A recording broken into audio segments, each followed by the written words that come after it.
When I opened the door just now, I thought I saw a penguin with a thermometer in its mouth. What? Have those penguins gotten out of their crate? Penguins? Did you just say penguins? Yes. Doctor, can you go in and capture them? There's 4 of them. Put them back in the crate. Capture the penguins, yes! Yes. And Miss Preen, can you entertain them until I come in? Yes, sir. The Christmas tree in the bedroom fell on Mr. Stanley. He's got a big bump on his forehead. Why, isn't that too bad? Go on, Doctor. Go on, Miss Preen.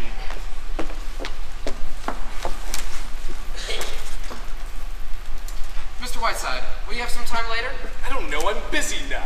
Suppose I wait a little while. I'll wait a little while. Hello, Mr. Whiteside. Hello, Richard. Dr. Bradley is the greatest living argument for mercy killings. Would you like a candid camera shot of my left nostril today, Richard? I'm all stocked up on those. Would you like to see some new ones I've taken? Why, certainly. Wait, these are splendid, Richard. There's real artistry to them. They're as good as anything by Margaret Burke White. This is the essence of photographic journalism. Well, I didn't know they were as good as that. I just like to take pictures, that's all.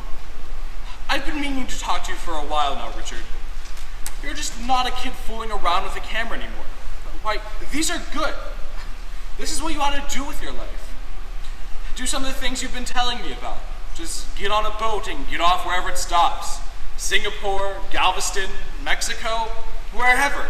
And just take pictures. Millions of them. Good ones, bad ones, terrible ones, everything. Well, if I could do that, I'd be the happiest kid on earth. Then why not? If I was your age, I would do it like a shot. Well, you know why. Dad. Richard, is this really what you want to do for the rest of your life? I certainly do. Well, then I would do it. Hello, Richard. Good afternoon, Mr. Whiteside. Oh, hello, my lovely. So, I'm afraid it's up to you, Richard. I guess so. Thank you, Mr. Whiteside. You've been swell. Righto, Richard. June, are you coming upstairs? In a few minutes. Okay, knock my door. I want to talk to you about it. Yes, I will. Now, Oh, Mr. White... June, my lamb. You are too young to know about the Elwell murders, aren't you? Completely fascinating. I have 5 favorite murders, and that's one of them. Would you like to hear about it? Actually, Mr. Whiteside, I was hoping I could talk to you. Just for a few minutes. It's rather important. Why, certainly. I assume this is about your young Romeo at the station. Yes. I just can't seem to make Father understand. It's like talking to a blank wall. He won't meet him. He won't even talk about it. What are we going to do, Mr. Whiteside? Sandy and I love each other. I don't know where to turn. Well, I'd like to meet this young man. See him for myself. Would you, Mr. Whiteside? Would you really? He's outside now. He's in the kitchen. Well, good. Bring him in. Sandy! Sandy! Here he is, Mr. Whiteside. This is Sandy. How do you do, sir? How do you do, young man? I've heard quite a lot from you from June over the past few weeks. If I've been correctly informed, you 2 babes in the woods have quietly gone out of your minds. There's another name for that, Mr. Whiteside. It's called love. Well, you've come to the right place. Dr. Sheridan Whiteside. Breaks realigned, broken hearts mended, hamburgers. Now go ahead. Well, Mr. Whiteside, if June has told you anything at all, you know the jam we're in.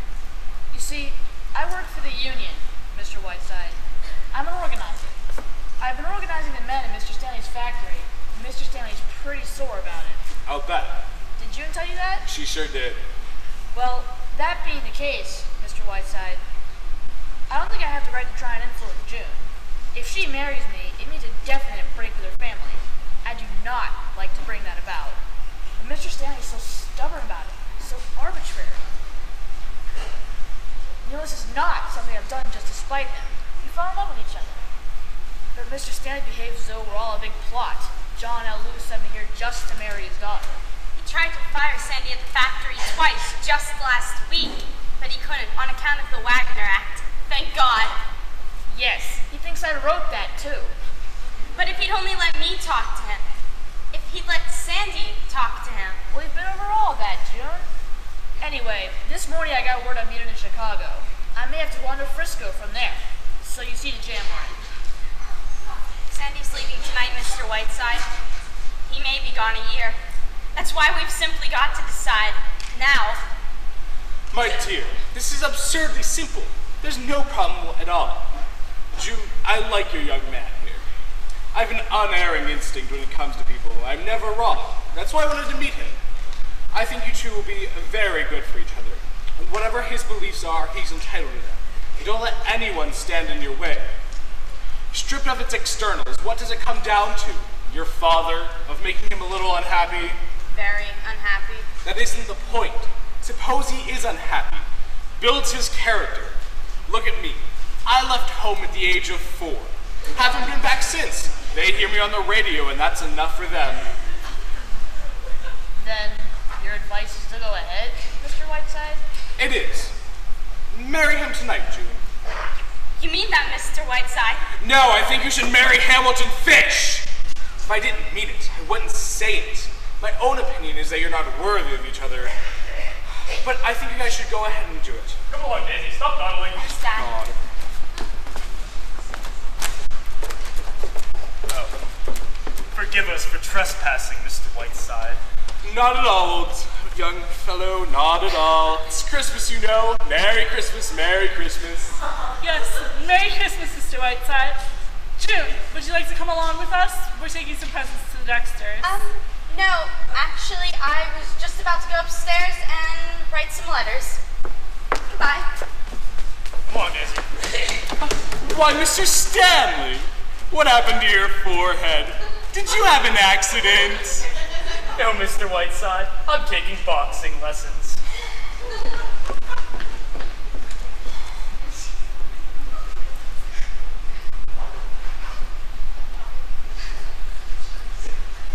Mr. Whiteside, Good God! I've been waiting all day to see you, to give you this. Why, a Christmas present for me, Miss Stanley.